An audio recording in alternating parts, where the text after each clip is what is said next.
Okay, so how we got the New Testament.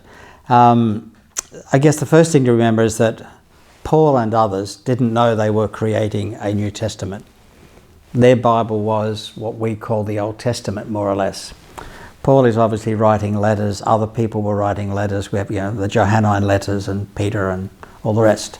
And the stories about Jesus were being remembered, and some of them were coalescing probably well after the time of Paul into either the Gospels or some of the literary sources of the Gospels as we have them.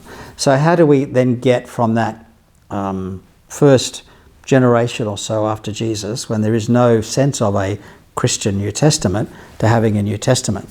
And the answer takes us through an interesting character called Marcion, who was from the north. He was from the northern end of what we now call Turkey on the Black Sea, a wealthy ship owner who went to Rome as part of his business. He was a Christian leader, and then he fell out with the church authorities in Rome, and eventually kind of set up his own, the way the Orthodox people tell the story, he became the first heretic, and he set up a rival church, which for 100 years or so almost outran the official Catholic Church. Not that there was an official Catholic Church in the middle of the 2nd century, but that's kind of the way the history has told the story.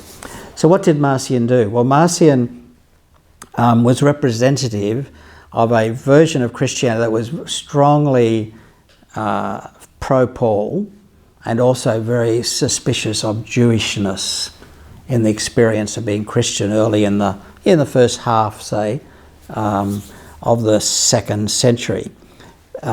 He comes from a place where Christianity was fairly thick there were lots of Christians in Asia, as they called it, Asia Minor, Turkey today. But we've got to be aware of the politics that's going on. You've not only had the Jewish revolt in the 60s of the 1st century, you've had the second Jewish revolt, 115, 117. You've got the Bar Kokhba revolt, 132 to 135, and that takes us bang up to Marcion's time. So where did the Romans get the soldiers to go and fight the Jewish wars? Well, they recruited them in what we call Turkey. So if you're a Christian, and there were lots of Christians around Ephesus and in the Galatia area and so on, the 7 churches of Revelation are all in Turkey. So this is kind of Christian homeland at the end of the 1st century, beginning of the 2nd century. This is where Christians were quite well represented. So they didn't want to be mistaken for rebellious Jews. So this is where the impetus to separate Judaism and Christianity kind of really takes root. And Paul, who'd fallen out of favour after his death, and there'd been a pro-Jewish kind of pushback against Paul, by around about 100 in the early part of the 2nd century, Paul is coming back into favour because Paul was being read as anti-Jewish, which is a bit unfair given that, as Paul said, I'm more Jewish than the Jews, I'm a Hebrew of the Hebrews, and could give all his Jewish credentials. So Marcion is not simply somebody grabbing hold of Christianity and pulling it to one side. He's representing a fear amongst early 2nd century Christians that they needed to distinguish themselves from Judaism because the soldiers were being recruited, as in conscripted, and the taxes were going up to pay for the war, exactly in the bit of real estate where Christians were most common and where there were also large Jewish communities.